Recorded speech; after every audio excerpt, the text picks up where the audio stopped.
everybody. It's wonderful to be with you again. Tonight we're going to read chapter 11 and 12. And you remember that when we left chapter 11, the three children and the beavers had spent the night in a sort of a cave in the side of the riverbank as they were trying to get to the stone table ahead of the White Witch. They now knew that she had been told by Edmund about this meeting, and so they're trying to get there. But a lovely thing had happened to them when they woke up in the morning. Father Christmas had arrived and brought them some wonderful gifts, which we'll hear about more. Maybe we won't hear about Mrs. Beaver's new sewing machine, but we will hear about the gifts that the three children, Susan, Peter, and Lucy, had been given. Now, this one is called Aslan is Nearer, chapter 11. Edmund, meanwhile, had been having a most disappointing time. When the dwarf had gone to get the sledge ready, he expected that the witch would start being nice to him. But he expected that the witch would start being nice to him as she had been at their last meeting, but she said nothing at all. And when at last Edmund plucked up his courage to say, "Please, Your Majesty, could I have some Turkish delight?" You said... She answered, "Silence, fool!" And then she appeared to change her mind and said, as if to herself, "And yet it will not do to have the brat fainting on the way." And once more she clapped her hands. And another dwarf appeared. "Bring the human creature food and drink," she said. The dwarf went away and presently returned, bringing an iron bowl with some water in it and an iron plate with a hunk of dry bread on it. He grinned in a repulsive manner as he set them down on the floor beside Edmund and said, "Turkish delight for the little prince. "Take it away," said Edmund sulkily. "I don't want dried bread." But the witch suddenly turned to him with such a terrible expression on her face that he apologized and began to nibble at the bread, although it was so stale he could hardly get it down. "You'll be glad enough of it before you get bread again," said the witch. While he was still chewing away, and here we have a picture of Edmund and the dwarf bringing him the iron bowl with water in it and the plate with dried bread on it. While he was still chewing away, the first dwarf came back and announced that the sledge was ready. The White Witch rose and went out, ordering Edmund to come with her. The snow was again falling as they came into the courtyard, but Edmund took no notice of that and the witch took no notice of that and made Edmund sit beside her on the sledge. But before she drove off, she called to Mogrim, and he came bounding like an enormous dog to the side of the sledge. "Take with you the swiftest of your wolves and go at once to the house of the beavers," said the witch, "and kill whoever you find there. If they're already gone, then make all speed to the stone table, but do not be seen. Wait for me there in hiding. I, meanwhile, must go many miles to the west before I can find a place that I can drive across the river. You may overtake these humans before they reach the stone table. You know what to do if you find them." "I hear and obey," growled the wolf. And immediately he shot away into the snow and the darkness as quickly as a horse can gallop. In a few minutes he had called another wolf and was with him down at the dam sniffing at the beaver's house. But, of course, they found it empty. It would have been a dreadful thing for the beavers and the children if the night had remained fine, for the wolves would have been able to follow their trail, and 10 to 1 they would have overtaken them before they had gotten to that cave. But now that the snow had begun to fall again, their scent was cold, and even the footprints were covered up. Meanwhile, the dwarf whipped up the reindeer, and the witch and Edmund drove out under the archway and away into the darkness and into the cold. This was a terrible journey for Edmund, who had no coat. Before they had been going a quarter of an hour, all in the front of him was covered with snow. He had stopped trying to shake it off, because as soon as he did, a whole new lot gathered, and he was so tired. Soon he was wet to the skin and so miserable. It didn't look now as if the witch intended to make him king. All those things he had said to himself to make himself believe that she was good and kind and that her side was really the right sounded silly to him now. He would have given anything to meet the others at this moment, even Peter. The only way to comfort himself was to try to believe that the whole thing was a dream and that he might wake up at any moment. But as they went on, hour after hour, it did seem to become like a dream. This whole thing lasted longer than I can even describe, even if I wrote pages and pages about it. So I'll skip on to the time when the snow had stopped and the morning had come and they were racing along in the daylight. And still they went on and on with no sound except the everlasting swish of the snow and the creaking of the reindeer's harnesses. And then at last the witch said, "Stop! What have we here?" How Edmund hoped that she was going to say something about breakfast, but she had stopped for an entirely different reason. A little way off, at the foot of a tree, sat a jolly little party, a squirrel and his wife with their children, and 2 satyrs and a dwarf and an old dog fox, all on stools around a little table. Edmund couldn't quite see what they were eating, but it smelled lovely, and there seemed to be decorations of holly, and he thought that perhaps he saw something like a plum pudding. Plum puddings are fruit, sort of like a fruit cake, but they're steamed in a bowl, and so when you turn the bowl upside down onto a plate, it has a domed top, and you put a little piece of holly in the top. It's so delicious. You pour a lovely hot sauce over the top of it, have it for dessert on Christmas Day. We always do that at our house. Okay. And it smelled lovely, and there seemed to be decorations of holly, and he thought that he could see something like a plum pudding. At the moment that the sledge stopped, the fox, who was obviously the oldest person present, had just risen to his feet, holding a glass in his right paw, as if he was going to say something. But when the whole party saw the sledge stopping, and who was in it, all the gaiety went out of their faces. The father squirrel stopped eating with his fork halfway to his mouth, and one of the satyrs stopped with the fork actually in his mouth, and the baby squirrel squeaked with terror. "What is the meaning of this?" said the witch queen. Nobody answered. "Speak, vermin," she said again. "Or do you want my dwarf to find you a tongue with his whip? What is the meaning of all this gluttony, this waste, this self-indulgence? Where did you get all these things?" "Please, your majesty," said the fox, "we were given them. And if I might make so bold as to drink your majesty's good health." "Who gave them to you?" said the witch. Father Christmas," stammered the fox. "What?" roared the witch, springing from the sledge and taking a few strides nearer to the terrified animals. "He has not been here. He cannot have been here. How dare you? But no, say you have been lying, and even now you shall be forgiven." But at that moment, one of the young squirrels lost his head completely. He has, he squeaked, beating his little spoon on the table. Edmund saw the witch bite her lips, so that a drop of blood appeared on her white cheek. Then she raised her wand. "Oh, don't, please don't," said Edmund. But even while he was shouting, she had waved her wand, and instantly, where the merry little group had been seated, there were only statues of creatures, one with his stone fork fixed forever halfway to his stone mouth, sitting around a stone table on which there were stone plates and a stone plum pudding. I'll show you.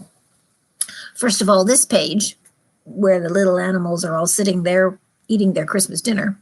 And over here on this side is the witch in her sledge, and she's wondering what in the world they're doing.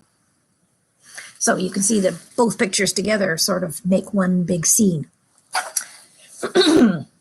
"As for you," the witch said, turning to Edmund and giving him a stunning blow on the face as she remounted the sledge, "let that teach you to ask a favor for traitors and spies. Drive on." And Edmund for the first time in this story, felt so in the first time in this story, felt sorry for someone besides himself.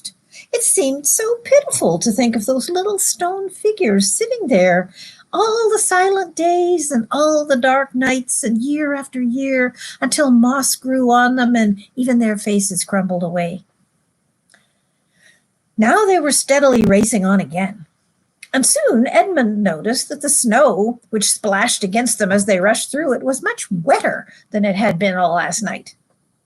At the same time, he noticed that he was feeling less cold. It was also becoming foggy. In fact, every moment it grew foggier and warmer. And the sledge was not running nearly as well as it had been running until now. At first, he thought this was because the reindeer were tired. But soon he saw that couldn't be the real reason. The sledge jerked and skidded and kept on jolting as if it was striking against stones. And however the dwarf whipped the poor reindeer, the sledge went slower and slower. There also seemed to be a very curious noise all around them. But the noise of their driving and jolting and the dwarf's shouting prevented Edmund from hearing what it was until suddenly the sledge stuck so fast that it wouldn't go at all. And when that happened, there was a moment's silence. And in the silence, Edmund could listen at last to the other noise properly. A strange, sweet, rustling, chattering noise, and yet not so strange because he had heard it before, if only he could remember when. Then all at once he did remember. It was the noise of running water. All around them, though out of sight, there were streams, chattering, murmuring, bubbling, splashing, and even, in the distance, roaring. And his heart gave a great leap, although he hardly knew why, when he realized that the frost was over. And much nearer there was a drip, drip, drip from the branches of all the trees. Then, as he looked at one tree, he saw a great load slide off it, and for the first time since he had entered Narnia, he saw the dark green of a fir tree. But he hadn't time to listen or watch any longer, for the witch said, "Don't sit staring, fool! Get out and help!" And of course, Edmund had to obey. He stepped out into the snow, but it really only was slush now, and began helping the dwarf to get the sledge out of the muddy hole it had gotten into. They did get it out in the end, and being very cruel to the reindeer, the dwarf managed to get it on the move again, and they drove a little further. And now the snow really was melting in earnest, and patches of green grass were beginning to appear in every direction. Unless you have looked at a world of snow as long as Edmund had been looking, you would hardly be able to imagine what a relief it was to see those green patches after the endless white. And then the sledge stopped again. "It's no good, your majesty," said the dwarf. "We can't sledge in this thaw." "Then we must walk," said the witch. "We'll never overtake them by walking," growled the dwarf, "not with the start they've got." "Are you my counselor or my slave?" said the witch. "Do as you're told. Tie the hands of this human creature with a rope. Tie his hands behind him, and you keep hold of the end of the rope. Take your whip and cut the harnesses of the reindeer. They'll find their own way home." The dwarf obeyed, and in a few minutes, Edmund found himself being forced to walk as fast as he could, with his hands tied behind him. He kept on slipping in the sludge and in the mud and in the wet grass, and every time he slipped, the dwarf gave him a curse and sometimes a flick of the whip. The witch walked behind the dwarf and kept on saying, "Faster, faster!" Poor Edmund. Even though we know he's bad and done some bad things, we do feel a little sorry for him, don't we? Every moment, the patches of green were growing bigger and the patches of snow were growing smaller. Every moment, more and more of the trees shook off their robes of snow. Soon, wherever you looked, instead of white shapes, you saw the dark green of firs or the black prickly branches of bare oaks and beeches and elms. Suddenly, the mist turned from white to gold and presently cleared away altogether. Shafts of delicious sunlight struck down onto the forest floor, and overhead you could see a blue sky between the treetops. Soon there were more wonderful things happening. Coming suddenly around a corner into a glade of silver birch trees, Edmund saw the ground covered in all directions with little yellow flowers, celandines. The noise of the water grew louder. Presently, they actually crossed a stream, and beyond it, they found snowdrops growing. So there's the celandines up at the top and the snowdrops at the bottom.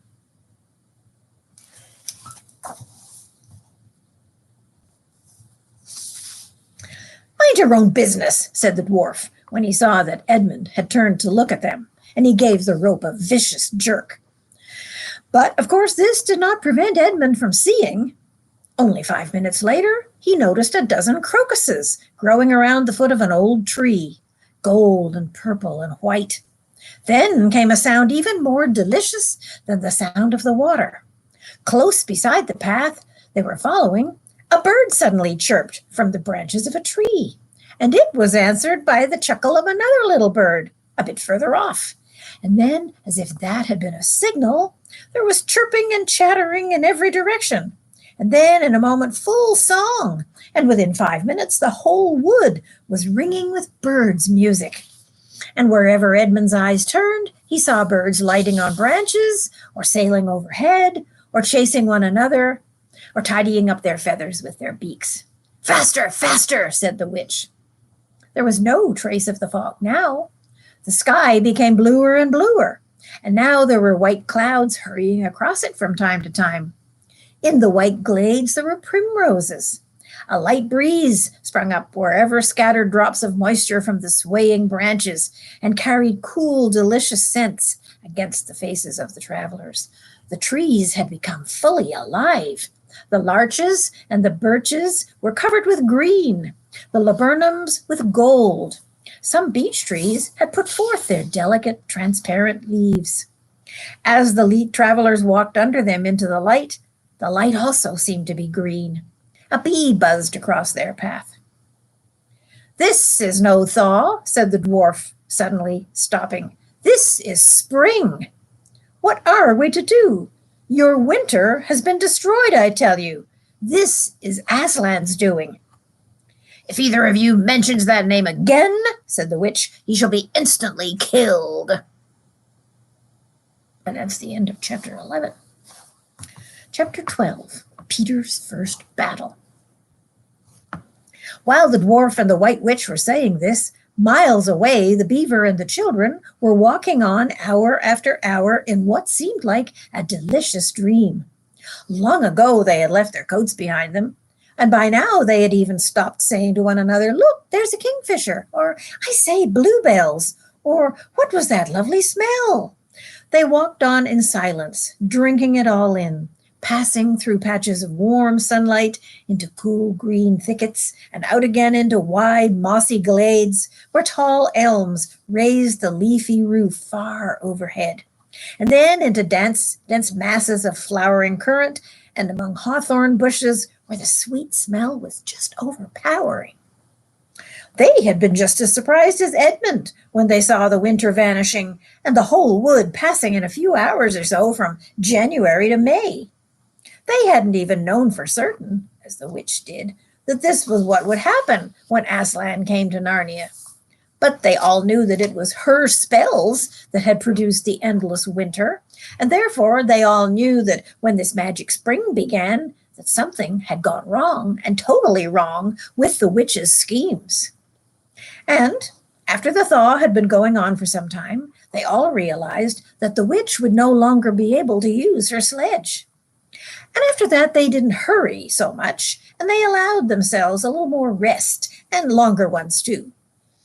They were pretty tired by now, of course, but not what I'd call bitterly tired, only slow and feeling very dreamy and quiet inside, as one does when one is coming to the end of a long day out in the open.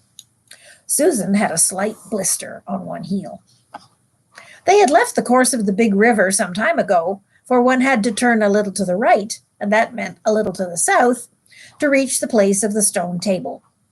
Even if this had not been their way, they couldn't have kept to the river valley once the thaw began, for with all that melting, the river was soon in flood, a wonderful, roaring, thundering yellow flood, and their path would have been under water. And now the sun got low, and the light got redder, and the shadows got longer, and the flowers began to think about closing. "Not long now," said Mr. Beaver, and began leading them uphill, across some very dense springy moss. It felt so nice under their tired feet, in a place where only tall trees grew, very wide apart. The climb, coming at the end of the long day, made them all pant. And just as Lucy was wondering whether she really could get to the top without another long rest, suddenly they were at the top. And this is what they saw. They were on a green, open space from which you could look down on the forest, spreading as far as one could in every direction, except right ahead. There, far to the east, something was twinkling and moving. "By come," whispered Peter to Susan, "that's the sea." In the very middle of this open hilltop was the stone table. It was a great, grim slab of gray stone, supported on 4 upright stones. It looked very old and was cut all over with strange lines and figures that might be the letters of an unknown language. They gave you a curious feeling when you looked at them. The next thing they saw was a pavilion, a big tent pitched on one side of the open place. A wonderful pavilion it was, especially now when the light of the setting sun fell on it, with sides of what looked like yellow silk, and cords of crimson red, and tent pegs of ivory, and high above it on a pole a banner which bore a red lion fluttering in the breeze, which was blowing in their faces from the far-off sea.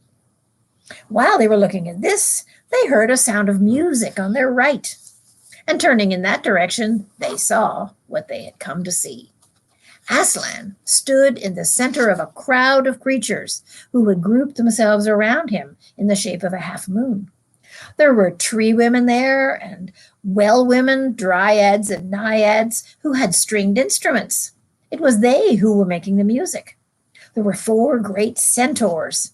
The horse part of them was like huge English farm horses, and the man part of them was like a stern but beautiful giant.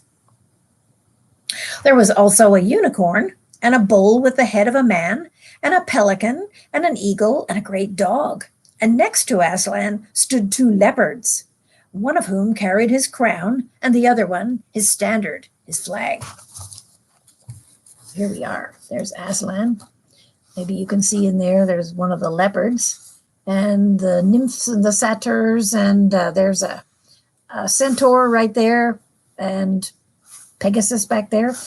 Not Fledge, because this took place a long time after he was alive, but one of his descendants. But as for Aslan himself, the beavers and the children didn't know what to say or do when they saw him. People who haven't been in Narnia sometimes think that a thing can't be good and terrible at the same time. If the children ever thought that, they were cured of it now. For when they tried to look into Aslan's face, they just caught a glimpse of that golden mane and the great, royal, solemn, overwhelming eyes. And they found that they couldn't look at him, and they went all trembling. "Go on," said Mr. Beaver. "No," Peter said, "you go first." "Oh, no, sons of Adam before the animals," whispered Mr. Beaver back again. "Susan," whispered Peter, "what about you? Ladies first." "Oh, no, you're the oldest," whispered Susan. And of course, the longer they went on doing this, the more awkward they felt. Then, at last, Peter realized that it was up to him. He drew his sword and raised it in salute, and saying hastily to the others, "Come on, pull yourselves together," he advanced to the lion and said, "We have come, Aslan." "Welcome, Peter, son of Adam," said Aslan. "Welcome, Susan and Lucy, daughters of Eve. Welcome, he-beaver and she-beaver." His voice was deep and rich, and somehow took the fidgets out of them. They now felt glad and quiet, and it didn't seem awkward to them to stand there and say nothing. "But where is the fourth?" said Aslan. "He has tried to betray them and has joined the White Witch, O Aslan," said Mr. Beaver. And then something made Peter say, "It was partly my fault, Aslan. I was angry with him, and I think I helped him to go wrong." And Aslan said nothing, either to excuse Peter or to blame him, but merely stood looking at him with his great, unchanging eyes. And it seemed to all of them that there was nothing to be said. "Please, Aslan," said Lucy, "can anything be done to save Edmund?" "All shall be done," said Aslan, "but it may be harder than you think." And then he was silent again for some time. Up until that moment, Lucy had been thinking how royal and strong and peaceful his face looked. But now it suddenly came into her head that he looked sad as well. But the next minute, that expression was quite gone. The lion shook his mane and clapped his paws together.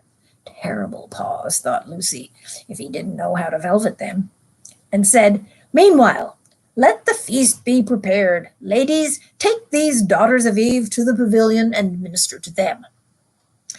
When the girls had gone, Aslan laid his paw, and though it was velveted, it was very heavy. When we say that a cat or a lion is velveting his paw, it means that he's withdrawing his claws back inside his paw so that when he touches it, you don't feel those claws. If you've got a cat, you know what that's like.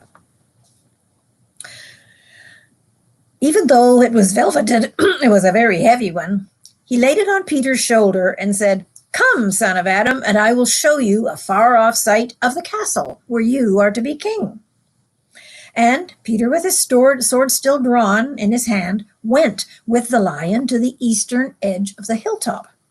And there a beautiful sight met their eyes. The sun was setting behind their backs, and that meant that the whole country below them lay in the evening light, forests and hills and valleys, and winding away like a silver snake, the lowest part of the great river. And beyond all this, miles away, was the sea. And beyond the sea, the sky, full of clouds which were just turning rose color with the reflection of the sunset. But just where the land of Narnia met the sea, in fact, at the mouth of the great river, there was something on a little hill, shining.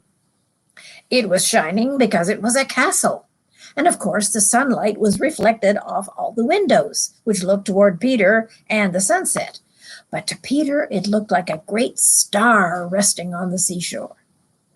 "That, O man," said Aslan, "is Cair Paravel of the 4 thrones, in one of which you must sit as king. I show it to you because you are to be the firstborn, and you will be high king over the rest." And once more Peter said nothing, for at that moment a strange noise woke the silence suddenly. It was like a bugle, but richer. "That is your sister's horn," said Aslan to Peter in a low voice, not disrespectful to think of a lion as purring. For a moment Peter didn't understand, and then when he saw all the other creatures jump forward and heard Aslan say with a wave of his paw, "Back, let the prince win his spurs," did he understand. And he set off running as hard as he could to the pavilion, and there he saw a dreadful sight. The naiads and dryads were scattering in every direction. Lucy was running toward him as fast as her little legs would carry her, and her face was as white as paper. Then he saw Susan make a dash for a tree and swing herself up, followed by a huge gray beast. At first, Peter thought it was a bear. Then he thought it looked like a German shepherd, though it was far too big to be a dog. Then he realized it was a wolf standing on its hind legs with its front paws against the tree, snapping and snarling. All the hair on its back was standing up on end. Susan had not been able to get higher than the second big branch, and one of her legs hung down so that her foot was only an inch or two above the snapping teeth. Peter wondered why she didn't get a little higher, or at least get a better grip, And then he realized that she was about to faint, and if she fainted, she would fall off. Peter did not feel very brave. In fact, he felt like he was going to be sick. But that made no difference to what he had to do. He rushed straight up to the monster and aimed a slash of his sword at its side. That stroke never reached the wolf. Quick as lightning, it turned around, its eyes flaming, and its mouth wide open in a howl of anger. If it hadn't been so angry that it simply had to howl, it would have gotten Peter by the throat at once. As it was, though all this happened too quickly for Peter to think at all, he just had time to duck down and plunge his sword as hard as he could between the brute's forelegs and into its heart. Then came a horrible, confused moment, something like in a nightmare. He was tugging and pulling, and the wolf seemed neither dead nor alive, and its bared teeth knocked against his forehead, and everything was blood and heat and hair. A moment later he found that the monster lay dead, and that he had drawn his sword out of it, and was straightening his back and rubbing the sweat out of his eyes, and he felt tired all over. Then, after a bit, Susan came down the tree. She and Peter felt pretty shaky when they met, and I won't say there wasn't kissing and crying on both sides. But in Narnia, no one thinks the worse of you for that. "Quick, quick!" shouted the voice of Aslan. "Centaurs! Eagles! I see another wolf in the thicket there, right behind you. He has just darted away. After him, all of you. He will be going to his mistress. Now is your chance to find the witch and rescue the fourth son of Adam." And instantly, with a thunder of hoofs and a beating of wings, a dozen or so of the swiftest creatures disappeared into the gathering darkness. Peter, still out of breath, turned and saw Aslan close at hand. "You have forgotten to clean your sword," said Aslan. It was true. Peter blushed when he looked at the bright blade and saw it all smeared with the wolf's hair and blood. He stooped down and wiped it quite clean on the grass, and then wiped it quite dry on his coat. "Hand it to me and kneel, son of Adam," said Aslan. And when Peter had done so, he struck him with the flat of the blade and said, "Rise up, Sir Peter Wolfsbane, and whatever happens, never forget to wipe your sword." And that is the end of chapter 12. Will you be back again to hear chapter 13? I hope so. I'll look forward to being with you then. Meanwhile, I hope you're enjoying this story as much as I am when I'm reading it to you. Bye for now.